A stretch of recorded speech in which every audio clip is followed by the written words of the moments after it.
Muraho neza abakunzi ba Top Sport ubuzima. Uyu munsi turasesengura umukino wari utegerejwe cyane muri Sekafaga Cup 2026 aho Gor Mahia yo muri Kenya ihura na Vipers yo muri Uganda. Ni umukino wahuje amakipe abiri afite amateka akomeye muri Afurika y'Iburasirazuba. Gor Mahia yinjiye mu mukino ifite icyizere rero nyuma yo gutsinda PRFC ibitego 5-0, mu gihe Vipers nayo yari yerekanye imbaraga nyuma yo gutsinda FC Garde Republicaine.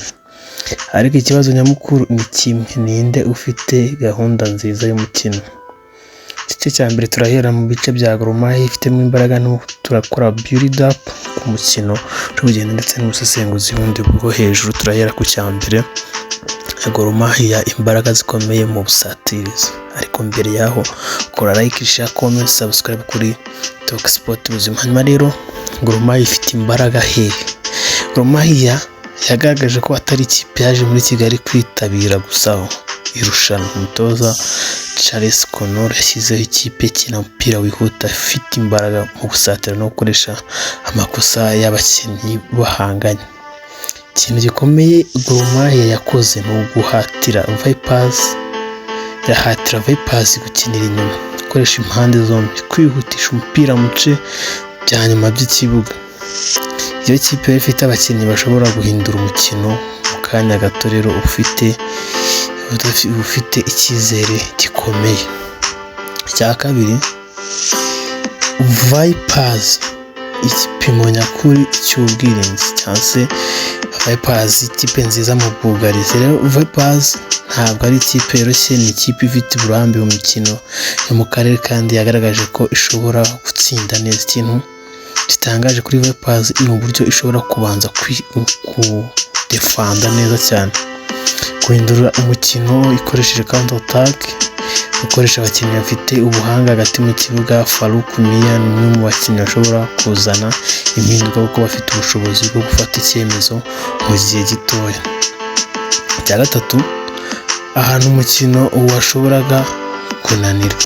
Uyu mukino ushobora kunanirizwa ndetse cyangwa se ugakomerera mu bice biri hagati mu kibuga. Midfielders battle cyane abakinnyi bakina mu mpande begereza hagati mu kibuga niyo igenzura umukino neza cyane. Hanyuma kwihangana mu minota yo ya nyuma, amakipe akomeye akenshi atsinda kubera kwihangana, so kubera gukina neza cyane, kurinda amakosa. Rero nyuma yo kubona uburyo Gor Mahia yatsinzemo 5-0 APR, Vipers yarizi ko itagomba gutanga umwanya munini imbere y'izamu kubera ko icyo nacyo ni icyuho igomba kugenderaho yirinda. Hanyuma icya kane cyo gikomeye kuri Gor Mahia, Gor Mahia ikibazo igira ni uko yibasiye cyane, ishobora gusiga icyuho inyuma kirara bakajya kwataka bose karangira itsinze. Vipers rero ni ikipe ishobora nayo guhana amakosa nk'ayo. Iyo Gor Mahia itakaje umupira ahantu habi, Vipers ishobora guhita rero ihindura umukino. Icya gatanu, ikibazo gikomeye kuri Vipers ni uguhagarika igitutu cya Gor Mahia. Iyo kipe ikeneye ibonye igitego cya mbere irushaho kugira icyizere kandi ikagorana kwihagarika. Vipers igomba gukina ifite umutuzo, nta pressure. Umusozo se cyangwa umwanzuro, uyu ntabwo ari umukino w'amazina gusa, ni umukino w'ibitekerezo by'abatoza, cyangwa se ni umukino ugomba gukinwa n'abatoza cyane kubera ni umukino w'ubwenge, gukoresha ubwenge. Abatoza bashobora gukora akazi gakomeye cyane. Umutoza uzi gusoma umukino vuba niwe uri gutsinda. Gor Mahia ifite imbaraga rero zo gusatira, Vipers ifite ubuhanga bwo kwihangana. Noneho ndababaza abakunzi ba Top Sport ubuzima, ni iyihe kipe ubona ifite amahirwe menshi, Gor Mahia cyangwa Vipers? Andika igitekerezo cyawe muri comment niba ukunda ibiganiro tukugezaho. Hanyuma rero kuri like, share, subscribe, like na comment. Rero tuze n'utundi tuanalize tundi tugenda turengaho mbere y'uyu mukino byose tutatubahereza.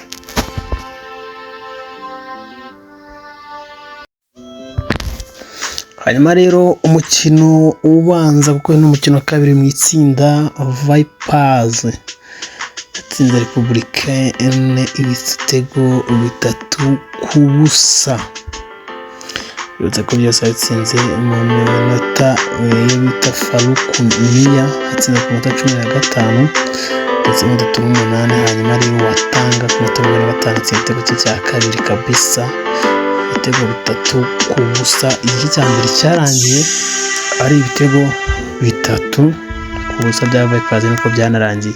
Mu gihe umukino wahuje APR na Gor Mahia, Gor Mahia natsinze 2 mu gice cyane. Ati ni amakipe asa akina agatsinda hakiri kare cyane. Rero ikipe ya Vipers yarabanje mu izamu, Mbamba yarambaye nimero 1, hanyuma Mandela yambaye nimero 1, hanyuma Muherure nimero 3, Mukunda yarambaye nimero 16 cyangwa se Diasira nawe yarambaye nimero 5, hanyuma Seru George yarambaye 24, hanyuma Watambara nimero 25, Faruku Mia yarambaye nimero 10, hanyuma Chukwuma yarambaye nimero 7, Usama yarambaye 27, Mulongo yarambaye nimero 21.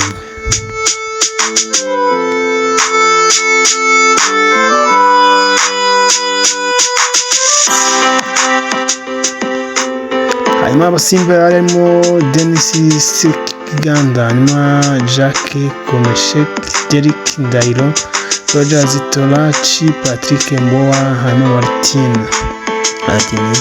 bari kuri bench. Katuze na ba Gor Mahia nabo.